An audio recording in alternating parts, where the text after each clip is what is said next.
Hansel and Gretel.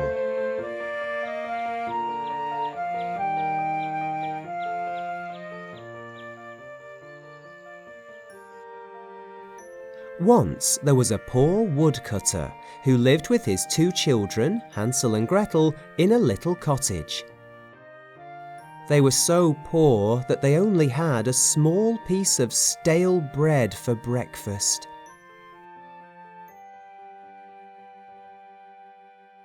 He also lived with their stepmother, who was wicked and greedy and had an evil plan. We have no food. Your children are no good to us. They're just extra mouths to feed.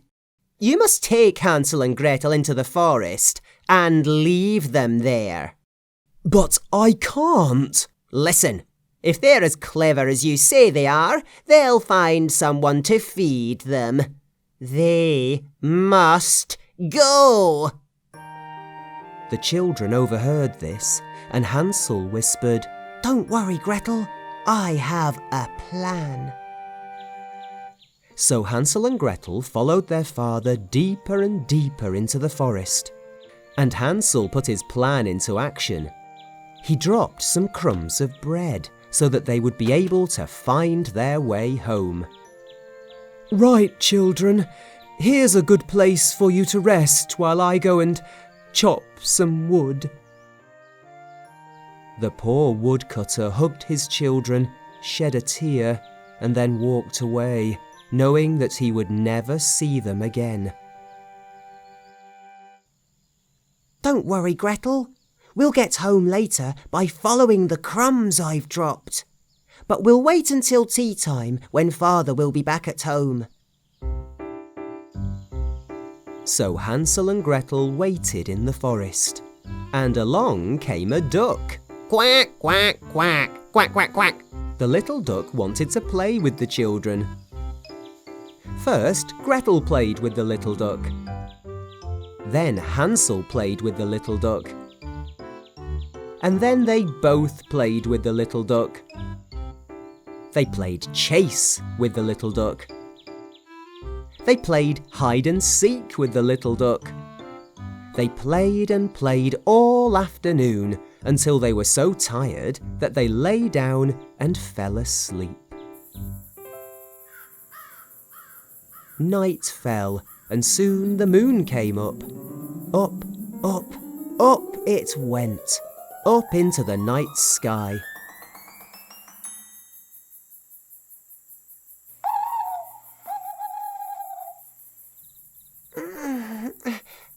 "Hansel, wake up! It's night time!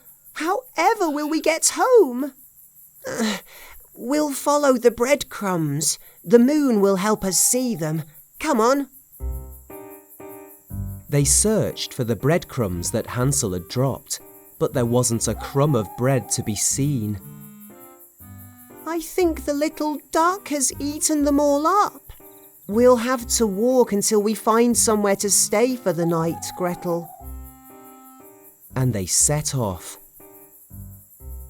Suddenly, in the distance, they saw a house all lit up. "Come on."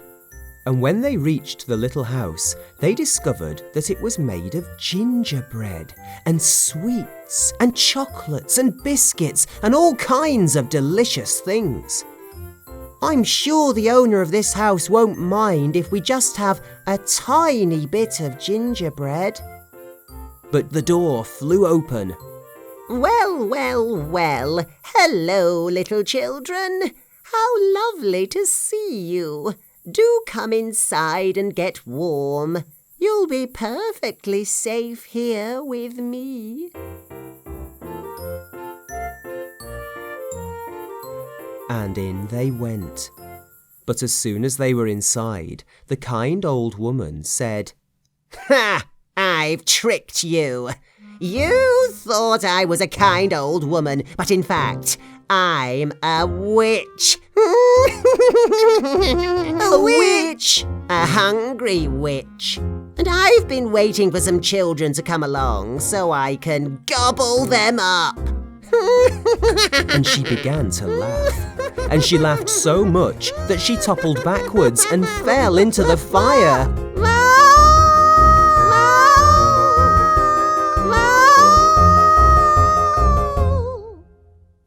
Quack, quack, quack, quack, quack, quack. Look, there's our little duck. He'll know the way home because he ate all the bread that you dropped. So the children followed the little duck, who led them all the way back to their cottage. And soon they were reunited with their father. "I'm so happy to see you. But how did you find your way home?" Quack, quack, quack, quack, quack, quack, quack, quack, quack. It's a long story. Well, the good news is that your wicked stepmother has left. So from now on, it'll be just the three of us. Quack, quack, quack. You mean the four of us? Quack, quack, quack. Quack, quack, quack.